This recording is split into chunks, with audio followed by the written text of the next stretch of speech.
जी नमस्कार, स्वागत आप सभी का धन्वंतरि के यूट्यूब चैनल हमें रोहित वैद्वान आप हैशटैग बच्चा पार्टी। सुबह के बजे हैं 8 और आप देख रहे हैं कॉन्सेप्ट थ्योरी बेस्ड क्लासेस, जिसमें आज मैं आपके लिए लेकर आया हूँ सामने कोलबर्ग थ्योरी। तो जो कोलबर्ग आपका मोरल डेवलपमेंट का थ्योरी है, इसे पढ़ते ही ना आपकी मतलब नाम देखते ना हवा गुल हो जाते यार, ये की थ्योरी समझ में नहीं आती क्या है। तो ये स्टेजेस जो होगा और जो लेवल होगा बच्चे, हम इसको एक एक करके डिस्कशन करेंगे और एक एक करके आपके सामने लाएंगे। और पहली बात, ये थ्योरी की क्लास है लेकिन थ्योरेटिकल तरीके से नहीं, प्रैक्टिकल तरीके से होगा विद रियल लाइफ एग्जांपल्स, ताकि आपको चुटकियों में समझ में आ जाए और आपको लाइफ में कभी दोबारा इसे पढ़ने की जरूरत ना पड़े। तो आज जिस पर हम बात कर रहे हैं वो कोलबर्ग की थ्योरी के साथ, क्योंकि नॉर्मली आप सब लोग ही जानते हैं कि इसमें जो कुल मिलाकर लेवल हैं वो तो आपके कितने हैं, 3। और हर लेवल के साथ जो स्टेजेस जुड़ी हैं वो कितनी जुड़ी हैं, 2। तो इसकी जो स्टेजेस जुड़ी हैं दो दो, वो इस चैप्टर का पूरा मेन पॉइंट है। अगर आपने उनको समझ लिया ना, तो उसके बाद आपको बाकी कुछ पढ़ने की जरूरत नहीं, क्योंकि आपको यही समझना है। तो इसी चीज को समझाने के लिए मैं आपको कुछ कहानियों के तरीके से एक एक करके इस कॉन्सेप्ट को समझाने वाला हूँ। तो जिस पे आज हम बढ़ेंगे वो कॉन्सेप्ट है लेवल 1 स्टेज 2, जिसे आप नॉर्मली जानते हैं एक नाम से tit for tat. Tit for tat, या आप इसे हिंदी में बोलते हैं जैसे को तैसा। तो जैसे को तैसा वाली जो ये बात है, ऐसा नहीं कि इसका सिर्फ यही नाम है, इसके और भी नाम है, जिसमें आप एक नाम जानते होंगे, इंस्ट्रूमेंटल ओरिएंटेशन। मतलब आप कैसे ओरिएंट करते हैं, कैसे इसे प्रदर्शित करते हैं, कैसे सामने दिखाई देता है। तो इस चीज को समझने के लिए मैं आपको कुछ चीजें दिखा रहा हूँ, इसलिए कि ताकि आपको वो और अच्छे से समझ में आ जाए। जैसे तो आपके फोटो दिख रहा होगा, तो आप इस फोटो में अगर ध्यान से देखेंगे तो दो इंसान एक दूसरे को ऐसे मारा मारी कर रहे हैं कि एक उसको एक इसको। तो आप देख रहे हैं इधर जाने पहचाने आपको एक हस्ती दिखाई दे रहे होंगे, डोनाल्ड ट्रंप, जो अब अमेरिका के राष्ट्रपति नहीं रहे। तो वो देखो ऐसे मार रहे हैं। अब ये चीन के इंसान है कि कोरिया के, वो तो अंदाजा लगाना बाद में, लेकिन फिलहाल ये है कि इसने इसको मारा तो इसने इसको मारा, ये वाली बात चली। फिर अगर इस बात को बढ़ेंगे तो आपके सामने हम कोरबल की मोरल डेवलपमेंट की स्टेजेस के बारे में जिक्र करते हैं। जैसा कि मैंने बताया, इसके लेवल कितने होते हैं, 3। पहला, दूसरा और तीसरा। तो मेरे बच्चे, जो पहले वाला स्टेज है उसे हम प्री कन्वेंशनल बोलते हैं, कन्वेंशनल बोलते हैं, और पोस्ट। अगर आप मुझे पूछेंगे इसे कैसे समझाया जाता है, तो आप इसे समझिएगा जैसे टेंस होते हैं आपके।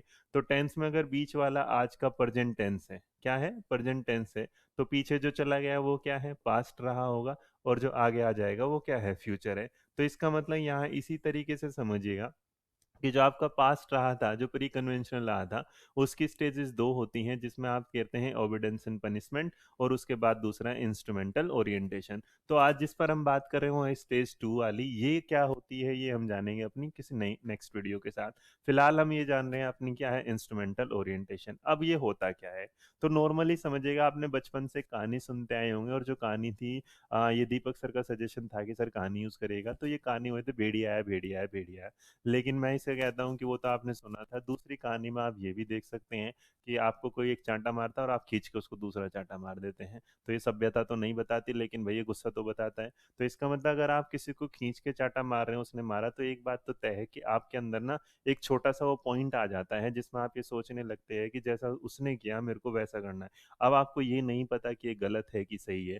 तो इसका मतलब ये ओरिएंटेशन जो होता है ना, ये पॉजिटिव भी आ सकता है और क्या है, निगेटिव। तो अब ये निगेटिव ओरिएंटेशन क्या है, पॉजिटिव ओरिएंटेशन क्या है, जिस तरह।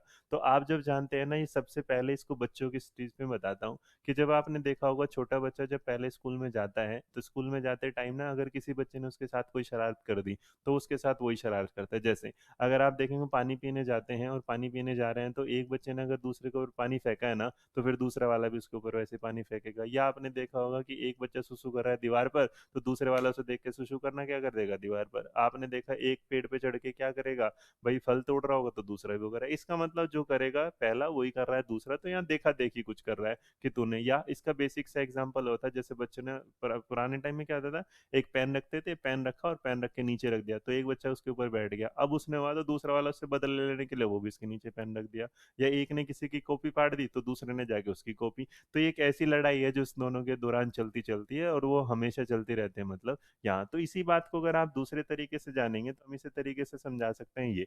तो अगर आप देखेंगे तो जो इंस्ट्रूमेंटल रिलेटिव ओरिएंटेशन होता है, इसका मतलब तो ये रिलेटिवली एक दूसरे के साथ क्या है जुड़ा है जो मैं बता रहा हूँ। तो इसमें राइट रॉन्ग डिसीजन जो है वो आपके, the ethics of what is if मी, मतलब ये कहता है कि जो तूने किया ना अब मैं भी उसे यू कर रहा हूँ। तो बदले टाइप आपके सामने है कि जो रूल क्या कर रहे हैं आप इसे एक्सचेंज कर रहे हैं। रूल क्या कर रहे हैं, एक्सचेंज की जैसी करनी वैसी भरनी, उस टाइप के कॉन्सेप्ट के साथ आप इसे लेते हैं।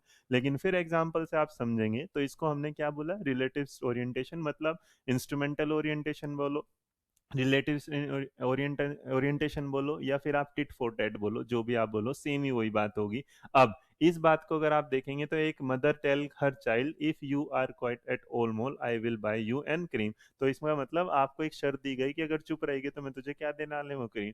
अब ये आप मोटिवेशन में भी जाके पढ़ेंगे, लेकिन मोटिवेशन में इसको अलग तरीके से समझा जाएगा। फिलहाल हमने यही कहा कि आप किसी काम को जैसा अगर आप करोगे आपको एक वैसे व्यवहार के साथ सामना करना पड़ रहा है। लेकिन अगर आप देखेंगे इन दो फोटो को तो दोनों फोटो को ध्यान से देखिएगा तो आप देखेंगे ये लेडी ना इसलिए जो मैन की है वो क्या करती है, हैट उतार देती है। तो सामने वाले को बंदे गुस्सा आ जाता है, इसके बाल ही उतार लेता है, तो पता चला है तो भाई समझ गए ना तुम क्या है वो वाले। लेकिन यहाँ एक सोशल अगर देखेंगे तो एक बंदा इस पेड़ के साथ क्या कर रहा है, यहाँ पे सुसु करने गया, लेकिन इस गिलहरी को देखो कितना गुस्सा है, इसने इसके घर में कर दिया। इसका मतलब अगर भैया तू मेरे घर में ऐसा काम करेगा तो मैं भी तेरे घर में क्या कर देंगे, ऐसा काम कर देंगे। तो जब आप इन चीजों को समझते हैं तो इसका मतलब आपके दिमाग में जो आ रहा है वो सीधा सीधा सा कॉन्सेप्ट आ रहा है टिट फॉर टैट वाला।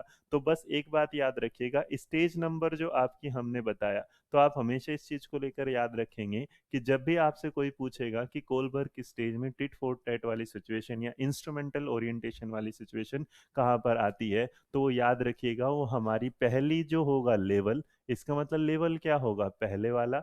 और इस लेवल में जो स्टेज होगी वो दो, जिसे आप इंस्ट्रूमेंटल ओरिएंटेशन या टिट फॉर टैट कह सकते हैं। आशा करते हैं आपको ये वाली चीज समझ में आई होगी जो हमने आपको समझाया कि क्या होता है आपका tit for tat according to Kohlberg moral development theory के साथ। आशा करते हैं एक नई वीडियो के साथ फिर आपसे मिलेंगे इसी आसान तरीके से। खुश रहिए, मुस्कुराते रहिएगा, ध्यान रखिएगा। जय हिंद, जय भारत, नमस्कार।